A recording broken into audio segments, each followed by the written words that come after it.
Hello, my name is Isaac, and in this video I will be explaining the historical relevance and insight that 12 works of American literature provide. The literature that I will be discussing are as follows. Sinners in the Hands of an Angry God by Jonathan Edwards. The Wonders of the Invisible World, as well as other short documents by Cotton Mather. Common Sense by Thomas Paine. Self-Reliance by Ralph Waldo Emerson. The Interesting Narrative Life of Olaudah Equiano by Olaudah Equiano. What is a Slave to the 4th of July by Frederick Douglass. Young Goodman Brown by Nathaniel Hawthorne. Rip Van Winkle by Washington Irving. Bartleby the Scrivener, A Story of Wall Street by Herman Melville. Learning to Read and Write from Narrative of the Life of Frederick Douglass, an American Slave. When Lilacs Last in the Dooryard Bloomed by Walt Whitman. And finally, The New Colossus by Emma Lazarus.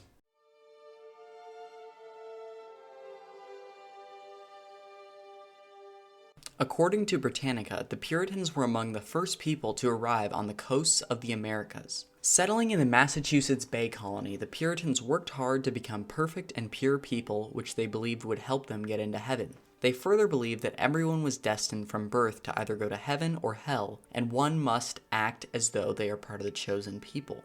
According to Crawford Gibbon, a professor of history at Queen's University, Belfast, a drive for ideological purity leads to the silencing of unpopular voices. Traditional religious opinions are expressed only in private, and those who don't sign up to new sexual norms are publicly shamed.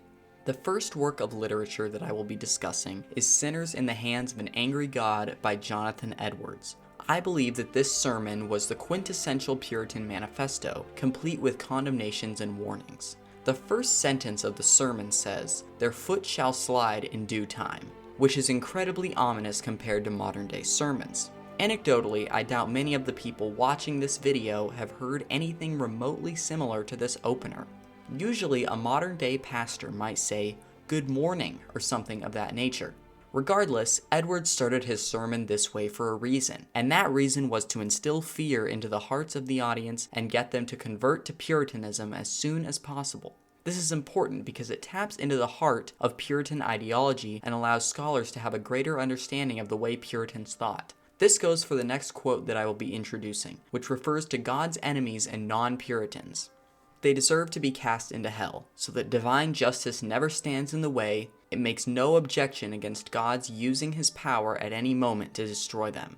This quote exemplifies how merciful the Puritans felt their God was on them, and how they felt that they were threading a thin line between condemnation and being saved. The final quote that I will be bringing in from the text itself is as follows. "This is what you have heard is the case of every one of you that are out of Christ." This quote exemplifies the borderline emotional manipulation that Edwards used on the audience, explicitly stating that if they do not follow his preferred religious doctrine, they will be cast into the pits of hell. The reaction to this sermon was extreme, with Reverend Stephen Williams, who was there, stating in his diary, "Before the sermon was done, there was a great moaning and crying out through the whole house. 'What shall I do to be saved? Oh, am I going to hell? Oh, what shall I do for a Christ?' and so forth, so that the minister was obliged to desist. The shrieks and cries were piercing and amazing." This exemplifies the sheer power that Edwards held over his followers. To summarize, Sinners in the Hands of an Angry God is the perfect example of how written and spoken words can be used, and have been used, to influence people. This work of literature provides historians a window into the beliefs that Puritans held, and how Jonathan Edwards helped instill those beliefs. The second selection from Puritan literature that I will be discussing is The Wonders of the Invisible World, as well as other selections from Cotton Mather's transcription of the Salem witch trials, written by Cotton Mather. Mather doesn't have the most positive reputation in the historical community, and this is because of his book, Wonders of the Invisible World, which was quite influential in the line of thinking that was prevalent during the witch trials. That being said, his work was historically significant regardless of whether or not he had a positive impact on Salem. Primarily, Mather's work highlights the amount of delusions that the Puritans felt. This is shown by the following quote. "An army of devils is horribly broken upon the place which is the center, and after a sort, the firstborn of our English settlements, and the houses of the good people there are filled with the doleful shrieks of their children and servants, tormented by invisible hands and tortures altogether preternatural. This is important to note because it shows just what the Puritans were imagining when they described the presence of witches and sorcery in their colonies. Further, Mather's works also shed light on the philosophy as to how the sorcery in Salem came about. He claimed that the New Englanders are a people of God, settled in those which are once the devil's territories, and it may easily be supposed that the devil was exceedingly disturbed when he perceived that such a people here accomplishing the promise of old make unto our blessed Jesus, that he should have the utmost parts of the earth for his possession. This shows that he believed that the land they were on was unholy. Perhaps this has something to do with the average Puritan view on Native Americans at this time. That being said, Mather's works are not the only factor in what happened in Salem. Groupthink is a factor in what happened as well. According to Raymond J. Aldag, Irving Janis proposed that highly cohesive groups are likely to suffer from groupthink, a strong concurrence-seeking tendency that suppresses critical inquiry and results in faulty decision-making processes and flawed outcomes. This points the blame away from one individual person and shifts it onto the highly cohesive Puritans as a whole. Outside of understanding the psychology of Puritans, Cotton Mather is a crucial figure in understanding the trials themselves. Utilizing Mather's transcriptions of the trials, historians can see exactly what was said during court. One example of this would be the trial of Martha Carrier, which was based on hearsay and false allegations from community members. To summarize, regardless of my opinion on the negative impacts Mather had on the Salem community during the witch trials, I have to give him credit for providing historians with valuable information about what happened and how the Puritans felt about it.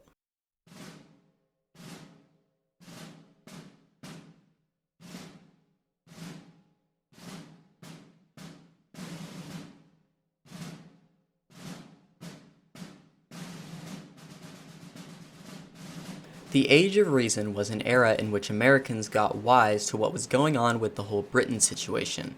When Americans started to realize that Britain was using America for tax money and goods, they were not too happy. This is shown by Thomas Paine's pamphlet, Common Sense. According to History Channel, by the end of the Revolutionary War, an estimated 500,000 copies were in circulation throughout the American colonies. This made it the best-selling written work in the colonies besides the Bible. The pamphlet was not only popular, but widely influential to American thought. According to an essay called Thomas Paine's Continental Mind, most would agree that the language of common sense seems, in the words of Robert A. Ferguson, both intrinsic to American political speech and embedded in the expressions of identity on which the culture depends. Now that I have established the influence of the pamphlet, I can begin to explain why it was so powerful. Firstly, Paine explains just why the reader should care about his testimony, asserting that the sun never hath shined on a cause of greater worth. 'Tis not the affair of a city, a country, a province, or a kingdom, but of a continent, of at least 1/8 part of the habitable globe. Further, Paine uses a powerful metaphor of a parent and offspring to convince the reader that America's relationship with Britain was not healthy, stating that even brutes do not devour their young, nor savages make war upon their families. Wherefore the assertion, if true, turns to her reproach. But it happens not to be true, or only partly so, and the phrase parent of mother country hath been Jesuitically adopted by the king and his parasites. It is no shock that Americans, already fed up with Britain's antics, would relate heavily to these statements. Paine also provides insight into the thinking of people who oppose his anti-Britain ideology, stating that he has heard it asserted by some that as America hath flourished under her former connection with Great Britain, that some connection is necessary towards her future happiness and will always have the same effect. This solidifies the document as not only a glimpse into those who were pro-revolution, but those who opposed the revolution as well. To summarize, Paine's pamphlet Common Sense is an extremely influential and important piece of writing and should be celebrated. Next, I will be looking at Ralph Waldo Emerson's work, Self-Reliance. This essay is extremely important to understanding the philosophical developments that occurred during the Transcendental era. According to Jacob C.J. Wolfe, Emerson, far more than Whitman, is responsible for cultivating expressive individualism in America. This is indicative of the fact that Emerson's writing and values of individualism and freedom were extremely prevalent at this time. Emerson's Self-Reliance was possibly the most important work of Emerson's career due to its short summary of his most prominent ideas, which influenced philosophers and writers to come. Emerson focused on individuality, free thinking, and meditation. One quote that stood out to me was, "To believe your own thought, to believe that what is true for you in your private heart is true for all men, that is genius." One of the things that Emerson promoted most was self-confidence, which is shown obviously through this excerpt. This is also shown in one of Emerson's most popular quotes, "Trust thyself. Every heart vibrates to that iron string." This perfectly summarizes Emerson's core message with self-reliance. That being said, self-reliance was not the only thing that Emerson touched on in his essay. He also emphasized the importance of the cohesiveness of society, with individuals making up a larger soul that he called the oversoul. This is illustrated when he states that self-existence is the attribute of the supreme cause. Overall, Emerson was a prominent figure that was historically significant due to his philosophy, which influenced generations of thinkers to come.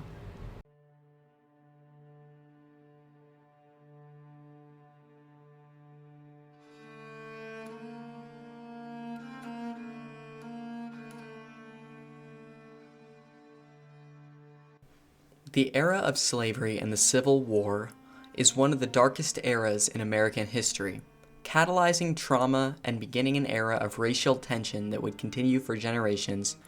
This era is one of great significance. The first work of literature that I would like to bring in today is a section from Olaudah Equiano's autobiography, where he describes the process of being transported to the United States by slave traders. This autobiographical work, while being labeled as potentially exaggerated by scholars, is a valuable resource for understanding the history of American slavery. Equiano was very successful for his time, with an article on him stating that, in his own lifetime, Equiano was a significant cultural, social, and political figure. The interesting narrative was an immediate bestseller, going through 5 editions in its first 5 years.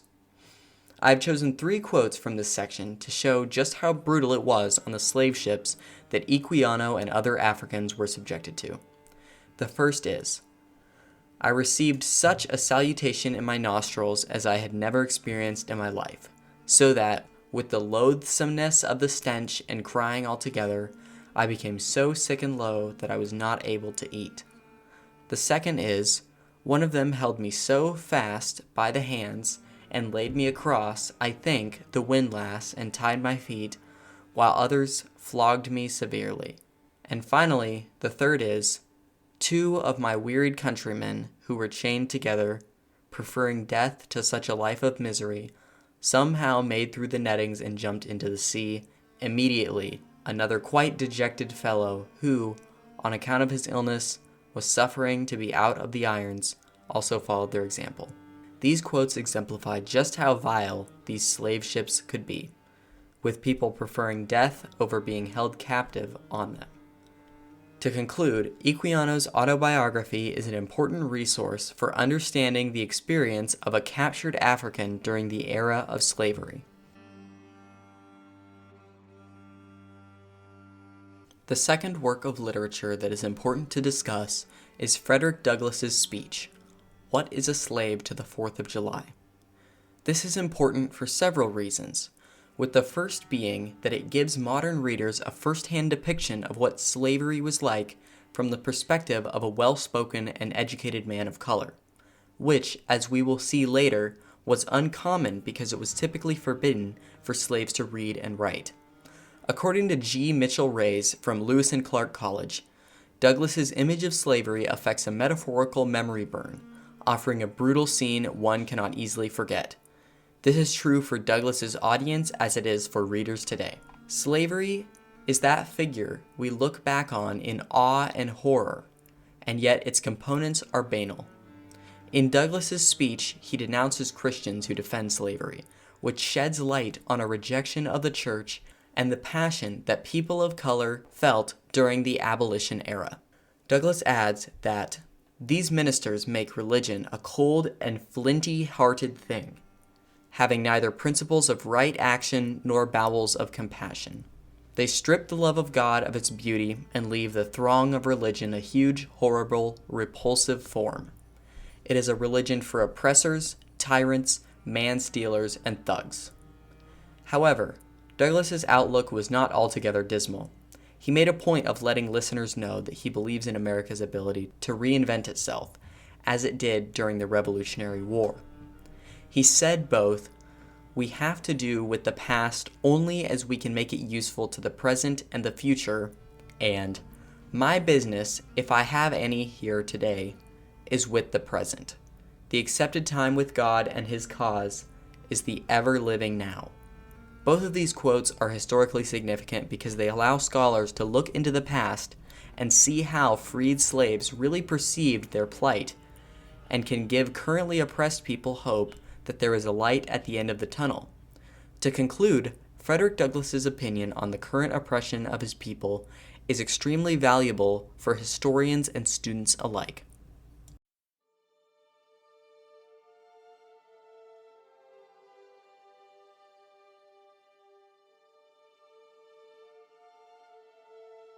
The Romantic era is the time in which American writers really started to embrace their identity as Americans. The first of the works that I would like to touch on is Nathaniel Hawthorne's short story, Young Goodman Brown. In this story, Hawthorne rejects Puritan ideas which were still lingering when the work was written. According to Benjamin Crawford, Hawthorne thought his Puritan forefathers religiously misguided, morally insensitive to the demands of their faith, and personally unattractive. He exposed their defective theology in Young Goodman Brown. The academic significance of Young Goodman Brown is not to be understated. According to Benjamin Crawford, scholarly commentary on Young Goodman Brown has been extensive, ranging across multiple perspectives. One of the things that I believe Young Goodman Brown is useful for is understanding Puritan folklore. Two quotes from the text exemplify the wild imagination of Puritans. Firstly, his staff, which bore the likeness of a great black snake, so curiously wrought that it might almost be seen to twist and wriggle itself like a living serpent. And secondly, my broomstick hath strangely disappeared, stolen, as I suspect, by that unhanged witch, Goody Corey, a reference to the Salem witch trials that Hawthorne has familial ties to. Additionally, Young Goodman Brown points to the racism towards indigenous people that was prevalent during the Puritan era. Puritans often felt as though indigenous people would practice witchcraft in the woods, with Young Goodman Brown stating that there may be a devilish Indian behind every tree. To conclude, Young Goodman Brown is an excellent study that was inspired by real Puritan folklore and events. Additionally, Young Goodman Brown's academic potential makes it a relevant piece of literature to this day.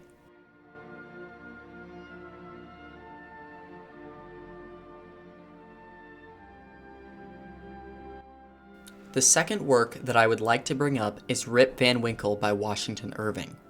Rip Van Winkle is a very interesting work of literature that is commonly taught in schools to this day due to its political themes. According to Sean Kelly, recent criticisms of the work have been focused on its lack of indigenous people, who have been replaced by figures from Dutch folklore. Kelly claims that this is indicative of the lack of Native Americans in American literary culture. While I don't think this is what Washington Irving was going for, I do believe that the short story is a piece of social commentary. One possibility is that it is a reaction to the American Revolution. Prior to the Revolution, Rip is constantly harassed by a nagging wife. This wife is widely believed to be a symbol for the British king.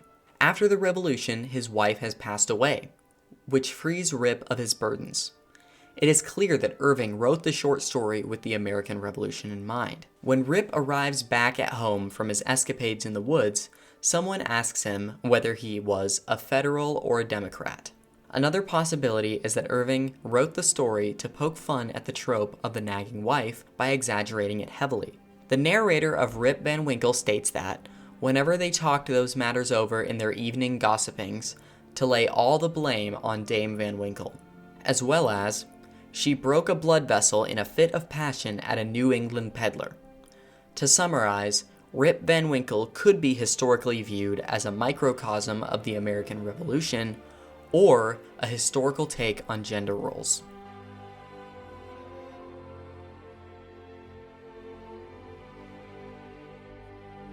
Just before the Civil War, American thought was evolving considerably. From westward expansion to abolitionist ideas, there was a lot for Americans to write about. The first work of literature that I have chosen to represent this era is Bartleby the Scrivener, A Story of Wall Street by Herman Melville. Bartleby the Scrivener follows the story of a man who refuses to do work in a Wall Street law office. Bartleby the Scrivener is still influential to this day, with an article on it stating, "When income inequality and the 2008 financial meltdown spurred the Occupy Wall Street protests in 2011, this 150-year-old work of literature broke in upon the American popular consciousness. Language from the story featured prominently in the movement's rhetoric, as in a poster shared on social media that depicted a hamster eyeing a treadmill with Bartleby's words, 'I would prefer not to,' superimposed above the image." Melville criticizes greed in Bartleby. This is shown through the narrator stating that the reason he chose real estate law is that it is very little work for a lot of money. I believe that Bartleby the Scrivener was written as a reaction to the greed in Wall Street during the 1800s. This is shown when Bartleby dies by starving himself, which is a common method of nonviolent protest.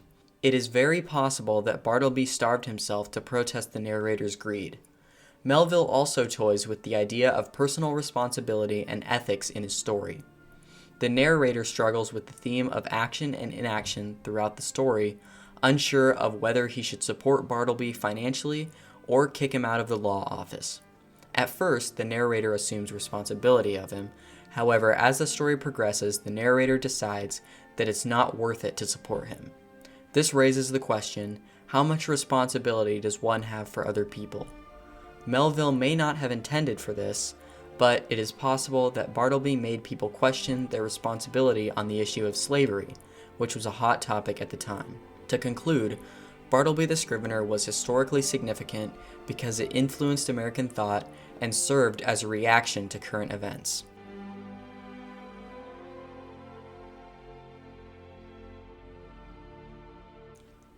The other work of literature that I would like to bring in is the Learning to Read and Write section from Frederick Douglass's autobiography.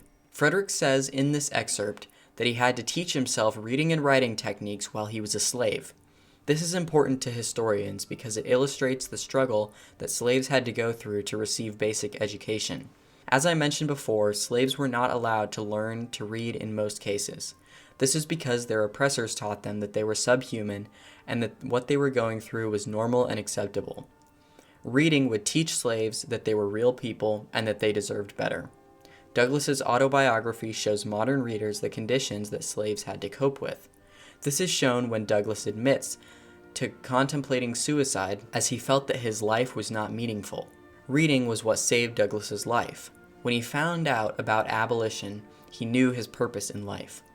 Douglass's autobiography is very important because Douglass went on to become very influential with his ideas fueling the abolitionist movement.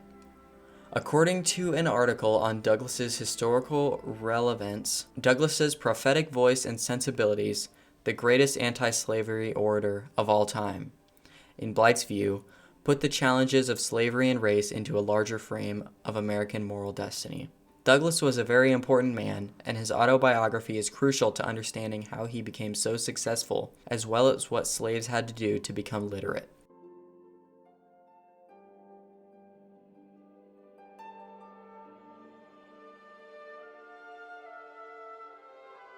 In the 1800s, America was going through many changes. From the Civil War to the expansion to the West, America was growing a lot as a country during this period. After the Civil War, President Abraham Lincoln was assassinated. Poet Walt Whitman was hit by his death especially hard, and he went on to write several poems on the passing of the president. One of these poems is his free verse work, When Lilacs Last in the Dooryard Bloomed. This poem is valuable because it helps current readers understand just how much the events of the Civil War and Lincoln's passing affected Americans.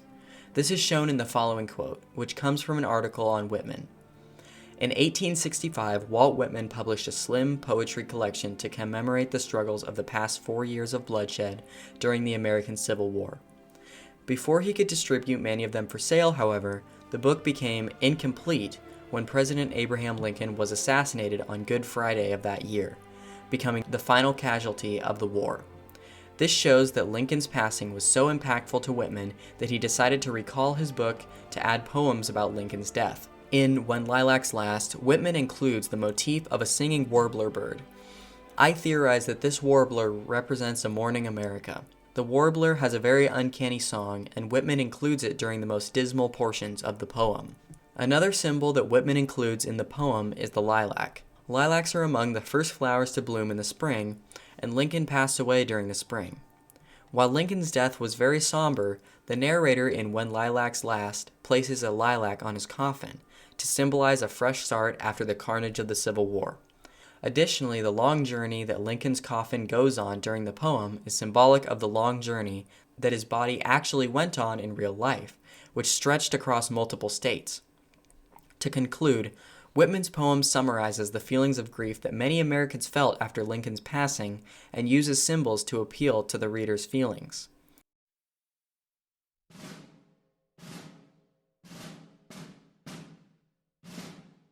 The final work of American literature that I would like to bring in is The New Colossus by Emma Lazarus. This poem is historically important because it focuses on immigration and commemorates the Statue of Liberty, which had just been built. Lazarus's New Colossus sheds light on how important the building of the Statue of Liberty was to Americans, specifically immigrants. Lazarus was an advocate for immigration, despite having deep familial ties to the United States. This is shown through the New Colossus, where she says, "Give me your tired, your poor, your huddled masses yearning to breathe free." This shows how she viewed the Statue of Liberty, with its torch facing the sea inviting immigrants into the States. This same sentiment is shown in the line, "Here at our sea-washed, sunset gates shall stand," as well as, "I lift my lamp beside the golden door." These both paint a picture of a welcoming nation that accepts immigrants when no other country will. Lazarus contrasts the Colossus of Rhodes to the Statue of Liberty. The Colossus of Rhodes was written to highlight the military prowess and brutality of the city of Rhodes. Lazarus contrasts more brutal and militant nations with America, which were founded on freedom and the acceptance of foreigners rather than conquest and power. An article on Lazarus reflects this sentiment, stating that her size makes the comparison inevitable, but she offers a striking contrast. As a woman, as a token of welcome rather than conquest, she signifies a rejection of the idea that national greatness is defined by military prowess, suggesting instead that a nation that binds together immigrants can be more powerful than a nation that conquers foreign lands. Lazarus's New Colossus is historically important because it allows historians to see exactly what the Statue of Liberty was meant to represent. Further, the poem is a direct historical reference to the Rhodes Colossus, allowing historians to see how Lazarus viewed the statue. That concludes my explanation of the most important pieces of American literature. I appreciate everyone who stuck around for the whole video, and if you have any questions, leave them in the comments or ask me personally. Finally, I'll say this. This project required a lot of writing, 14 pages to be exact. So, I'm going to quit while I'm ahead. I hope everyone has a great day, and I will see you in the next video for Survey 2. If I make one. We will see.